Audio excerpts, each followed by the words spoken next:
आपको अपनी ज़िंदगी में कौन सा दौर सबसे ज़्यादा खूबसूरत लगा है? मैं आपको बताऊं कि दो दौर वाकई बहुत ही अच्छे थे। एक तो ये जब मैं बर्लिन में था, मैं जब टेक्निकल यूनिवर्सिटी में दाखिल हुआ, उससे पहले मैं डिसएलआर में था, प्रैक्टिकल ट्रेनिंग कर रहा था। सही। और मैं उस वक्त बड़ा लोनली था और बड़ा होम सिक था। सही। और तन्हाई थी। तो मैं सोचने लगा कि मैं वापस चले जाऊं, पढ़ाई वढ़ाई छोड़ के। सही। तो मुझे मुझे एक इश्तहार मैंने अखबार में देखा, नाइजीरिया में एक फिजिक्स लेक्चरर की जगह थी। अच्छा। तो वो मैंने उसमें दरख्वास्त दी, उन्होंने फौरी मुझे कबूल कर लिया, बड़ी अच्छी तनख्वाह ऑफर की और हवाई जहाज़ का टिकट भी भेज दिया। सही। तो मैंने सोचा कि छोड़ छाड़ के चला जाऊँ। सही। तो फिर मैं अपने प्रोफेसर से मिला जो बर्लिन का, वो वहाँ आ रहा था। तो उसने कहा कि तुम वहाँ कहाँ जा रहे हो, देखो तुम बड़ी मेहनत करके यहाँ आए हो, अगर तुम वहाँ चले गए तो तुम हमेशा टीचर ही रहोगे और you die as a teacher. सही। तो मैंने कहा जैसे ठीक है। तो फिर मैं नहीं गया। तो मैंने कहा मैं बहुत होम सिक हूँ, तो मैं बर्लिन चला गया। अच्छा। तो वहाँ पे हमारे तमाम फ़ॉरेन स्टूडेंट्स हैं बहुत। हमारा एक दोस्त था मोहम्मद रज़ा महीनी, ईरानी। अच्छा। एक हिंदुस्तानी था केशव राम। एक इराकी था मोहम्मद सब्ती। सही। अच्छा, एक शामी था बसमान जी। अच्छा। एक नाइजीरियन था फेमी। हाँ। तो इस तरह हमारे बहुत सारे फ़ॉरेन, और सिर्फ एक पाकिस्तानी था। वहाँ 80 हिंदुस्तानी थे और सिर्फ एक पाकिस्तानी था, अख्तर अली। तो वहाँ जो माहौल था वो इतना अच्छा इंटरनेशनल होता। हम फॉरेन स्टूडेंट्स, हमारा बहुत बड़ा किचन होता था, हम उसमें खाने पकाते थे, गप्पे लगाते थे।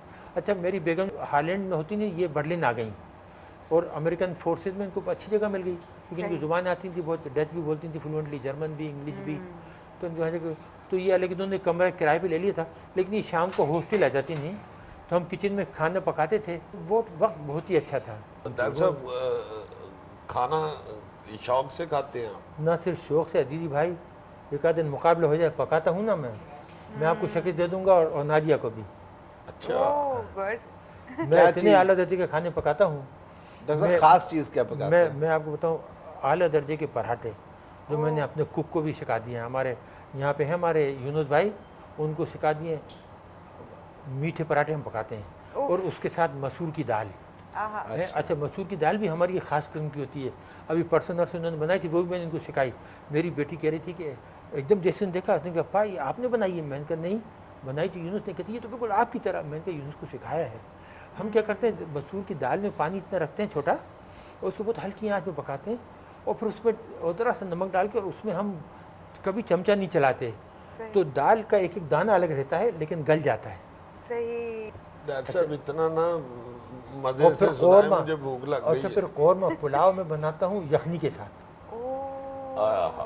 डॉक्टर साहब दोनों भाई मिलके एटमी होटल ना खोल लें। इतनी चलेगी। मुझे एक दिन जावलक ने कहा कि मैंने कहा कि आपको एकदम अमेरिका बहुत परेशान कर रहा था। तो मैंने कहा कि सर, अगर आपको कभी मेरी वजह से तकलीफ़ हो, एम्बेरसमेंट हो, तो आप मुझे बता दीजिएगा, मैं रिज़ाइन कर दूंगा। सही। तो मुझसे मुस्कुरा के, फिर आप क्या करेंगे?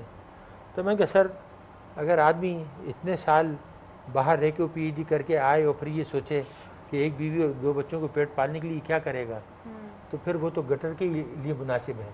तो मैंने कहा यकीन कीजिए कि अगर मैं छोले की दुकान खोलूँगा तो जो आप जो तनख्वाह दे रहे हैं, अगर उससे 10 गुना ना कमा के बता दूँ। डॉक्टर साहब, आप कभी भाभी के साथ कभी कोई तलखी होती है किसी वक्त? नहीं नहीं, माशाल्लाह तो घर में understanding उनकी बता रहे चलती हैं है डॉक्टर साहब, दोनों की। आप सरेंडर करते हैं? हम दोनों नहीं, खड़े डॉक्टर हैं। साहब भी माशाल्लाह बड़े सख्त हैं, उनसे बहुत उनको डरते पता हैं। है, हमें दोनों को पता है कि हम दोनों ने कहाँ लाइन ड्रा करनी है। कुछ ऐसे असूल हैं जिस पे वो कंप्रोमाइज़ नहीं कर सकती, क्योंकि वो मगरिबी तहजीब में पली बड़ी हैं। कुछ ऐसे चीज़ें हैं जिस पे मैं कंप्रोमाइज़ नहीं कर सकता। मैं अपने मशरक़ी तहजीब में पला बड़ा हूँ। सही। लेकिन क्योंकि हमारा माहौल घरेलू भी अच्छा ब्राड माइंडेड था, हमारे वालिद पढ़े लिखे थे, मेरी वालदा पढ़ी लिखी थी, तो हमारे यहाँ बहुत अच्छा माहौल था। तो हमारे यहाँ वो दकियानूसीपन नहीं है। और मेरी बेबी हमेशा ही कहती है, ही वॉज क्वाइट डिफरेंट। उसने कहा कि ये पहले दिन से मेरी हमेशा मदद करता रहा, खाना पकाने में, घर में, उठने बैठने में, हर चीज़ में।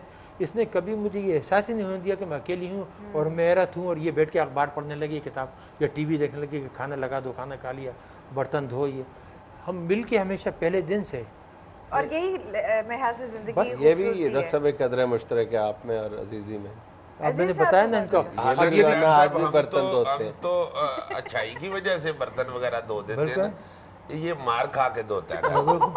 ये इनको पैसे मिलते होंगे उसके। हाँ जी, डॉक्टर कि साहब आज तो बर्तन धो दो तुम्हें हम। डॉक्टर साहब बात ये थी कि आपकी जो ये एटॉमिक टेक्नोलॉजी है, न्यूक्लियर टेक्नोलॉजी, इस इतनी तरक्की कर ली है। डॉक्टर साहब आज तक कोई ऐसी मशीन ईजाद नहीं हो सकी, कोई टेक्नोलॉजी ऐसी नहीं ईजाद हो सकी कि हम उस मशीन में अजीज़ी को डालें और ये ठीक हो जाए?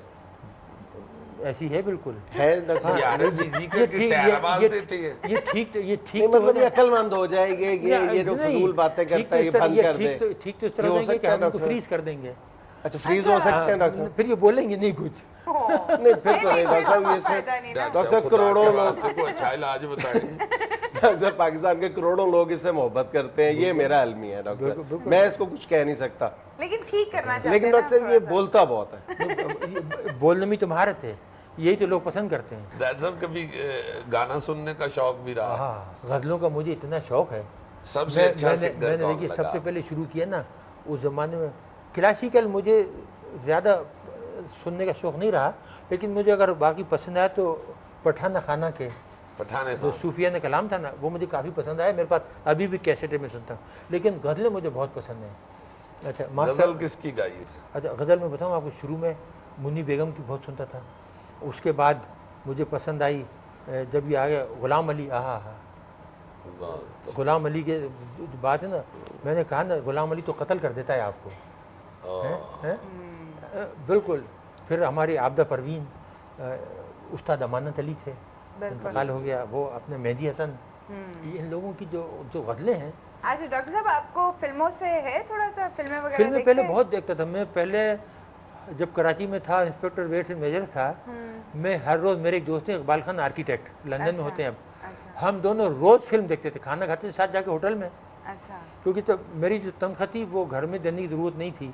सही। मेरी वालदा छोटी बहन थी और मैं था, और दोनों भाई सऊदी अरब में थे, वो अच्छे भले पैसे भेजते थे और सब होता था। तो मेरी जो तनख्वाह थी उस ज़माने में हमारे 250 रुपये मिलते थे, माशाल्लाह। तो वो उस ज़माने बहुत थे 250 रुपये। ये बताइए किस किस्म की fiction, science, technology based movies? उस ज़माने में तो ये इस तरह के आजकल के थे नहीं, फिश मशीन चला दी आपने, ये जो आजकल सिमुलेशन कर दी ना कि जहाज उड़ गया, ये आया, वो मार दिया, जानवर आ गया। फिर किस किस्म की फिल्में उस पसंद? ज़माने में हम देखते थे, देखिए ना, कैरी ग्रांट ओह, और वो थी ग्रेस केली हैं, और वो था अपने जिस पे आपका ये जो था कैनेडी आशिक था, मेरिलिन मॉनरो, इन लोगों की फिल्में बड़ी उम्दा। अच्छा उसमें बड़ी स्टोरी की फिल्में होती थी, जो शुरू में हिंदुस्तानी फिल्में देखी ना, वो थी इसकी सुरैया की, अच्छा। मधुबाला की, नरगिस की, सही। ये फिल्में बहुत देखी हमने। डॉक्टर साहब बचपन की कोई शरारत याद है? बहुत ही खूबसूरत। ओहो हो, बहुत शरारतें करते थे।